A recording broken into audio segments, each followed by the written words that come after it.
கடந்த சில நாட்களுக்கு முன்பாக இந்த ஃபால் சீலிங் மெட்டீரியல் எடுப்பதற்காக அவங்க வேலை ரொம்ப ஸ்லோவாக போயிட்டுச்சு. அப்போ எனக்கு தெரிஞ்சிருச்சு, ஓகே மெட்டீரியல் இல்லை, நம்ம பணம் கொடுக்கல, அதனால வேலை ஸ்லோவாகுது, நம்ம இன்னைக்கு காசு கொஞ்சம் கொடுத்தாதான் அடுத்த வேலை நம்ம நடக்கும் அப்படின்னு கடன் வாங்குறதுக்கும் ரொம்ப தயக்கமாகவே இருக்குது. எப்படி நம்ம கடனை வாங்கி இது பண்ணுறது, கடனை வாங்கிட்டு இருந்தால் கஷ்டமாக இருக்குமே அப்படின்னு. நம்ம இந்த மந்த் கட்ட வேண்டிய பணமும் கட்ட முடியல, அப்போ அதுவும் கட்டலை. அப்போ என்ன அப்படி யோசிக்கும் போது ஒரு இடத்துல போய், ஆண்டவரே நான் யார்கிட்ட உதவி கேட்கறது? தெரிந்தவர்கள், பழக்கமுள்ளவர்கள், ஜெபிக்கிறவர்கள் எவ்வளவு முடியுமோ அவங்களெல்லாம் செஞ்சுட்டாங்க. இனி போய் நான் யார்கிட்ட எதிர்பார்க்கறது, என்ன சொல்றேன்னு தெரியல. ஆனா ஒன்னு நம்புறேன், ஆண்டவரே எனக்கு உதவி உங்களிடத்துல இருந்து கடந்து வரும், நீங்க ஒரு உதவியை செய்யுங்க அப்படின்னு நான் ஜெபம் பண்றேன். எனக்கு ரொம்ப ஆச்சரியமா இருந்துச்சு. என்னை ஒரு 2-3 பேர் பார்க்கறதுக்காக, சந்திக்கிறதுக்காக கடந்து வந்தார்கள். கரெக்டா இந்த மெட்டீரியல் வாங்குறதுக்கு 3 லட்சம் ரூபாய் தேவை, அவர்கள் மூலமாய் சந்திக்க. ஸோ உண்மையிலே நான் நம்புறேன், என் ஆத்மாவே, உன் பிள்ளைகளுடைய திருமணத்தை குறித்து கலங்குறீர்களா? தேவையை குறித்து கலங்குறீர்களா? ஒரு கலக்கமாகவே உங்க வாழ்க்கை அமைஞ்சிருக்குதா? எனக்கு நான் கலங்கி இருக்கிறேன் பாஸ்டர், எனக்கு நினைச்சாலே ஒரு கலக்கமா இருக்குது. என் ஃபியூச்சரை நினைச்சா எனக்கு கலக்கமா இருக்குது. என் பிள்ளையுடைய வாழ்க்கை நினைச்சா எனக்கு கலக்கமா இருக்குது. என்ன நினைச்சா எனக்கு கலக்கமா இருக்குது. என் எதிர்காலம், என் கடைசி வாழ்க்கை, என்னுடைய வயசான டைம் யாரு, அது கலக்கமா இருக்குது.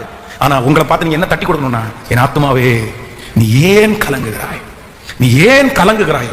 இந்த உலகத்துல இருக்கிற அத்தனை உதவியும் உனக்கு போனாலும், உனக்கு வானத்தையும் பூமியை உண்டாக்கின கர்த்தரிடத்திலிருந்து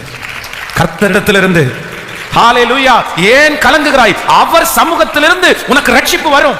அவர் சமூகத்திலிருந்து, நான் இந்த பலிபீடத்திலிருந்து தீர்க்க தரிசனமாய் சொல்கிறேன், இங்கே இந்த சத்தத்தை கேட்கிற நிறைய பேருடைய வாழ்க்கையிலே உங்களுக்கு அவர் சமூகத்திலிருந்து, குழியில கிடக்கிற உங்களுக்கு ஒரு ரட்சிப்பு வரும். ஆழத்துல கிடக்கிற நம்புறவங்க கரங்களை தட்டி கர்த்தருக்கு மகிமை செலுத்துங்க. ஆமென். கர்த்தரிடத்திலிருந்து வரும், அந்த தேவனிடத்திலிருந்து அந்த ரட்சிப்பு இப்பொழுது வருகிறது.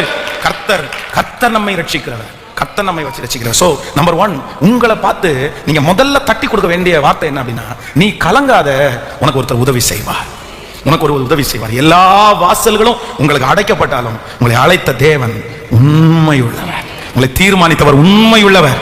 நம்புறவங்க சொல்லுங்க, நான் நம்புற ஆண்டவரே உங்களை அவர் கைவிட மாட்டார். அந்த நேரத்தில் கடந்து வரும், தேவையான நேரத்திற்கு அது வந்து சேரும்.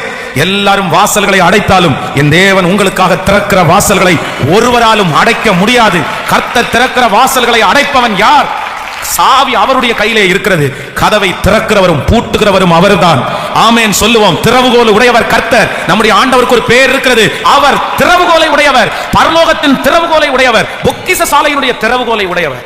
அவர் கையில தான் சாவி இருக்குது. அதனால நான் நம்புறேன், இன்னொருத்தர் பூட்டிட்டு எல்லாம் போயிட முடியாது, நீ எடுக்க முடியாது அப்படின்னு பூட்டிட்டு போக முடியாது. அவர் திறந்தா அடைக்கவும் முடியாது, அவர் அடைச்சா திறக்கவும் முடியாது. ஹல்லேலூயா.